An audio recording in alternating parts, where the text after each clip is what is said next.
আসন্ন পবিত্র ঈদ উল আজহা উপলক্ষে রাজধানীবাসীকে পরিচ্ছন্ন ও সুশৃঙ্খল পরিবেশে ঈদ উদযাপনের সুযোগ দিতে ব্যাপক প্রস্তুতি নিয়েছে ঢাকা দক্ষিণ সিটি কর্পোরেশন ডিএসসিসি। জাতীয় ঈদগাহে ঈদের প্রধান জামাতের আয়োজন থেকে শুরু করে কোরবানির বজ্র দ্রুত অপসারণে বিস্তারিত পরিকল্পনা ঘোষণা করেছেন সংস্থাটি।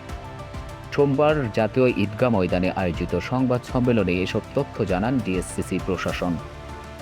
সংবাদ সম্মেলনে জানানো হয়, পবিত্র ঈদুল আজহার প্রধান জামাত জাতীয় ঈদগাহ ময়দানে সকাল 7:30 অনুষ্ঠিত হবে। আবহাওয়া প্রতিকূল থাকলে বিকল্প হিসেবে সকাল 8টায় বাইতুল মোকাররম জাতীয় মসজিদে প্রধান জামাত অনুষ্ঠিত হবে।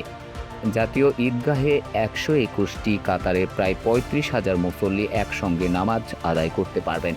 নারীদের জন্য পৃথক প্রবেশপথ, অজুখানা ও নামাজের বিশেষ ব্যবস্থাও রাখা হয়েছে।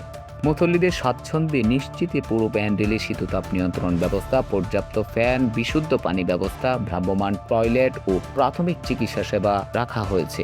একই সঙ্গে নিরাপত্তা নিশ্চিতে আইনশৃঙ্খলা বাহিনীর সঙ্গে প্রয়োজনীয় সমন্বয় সম্পন্ন করা হয়েছে বলে জানানো হয়।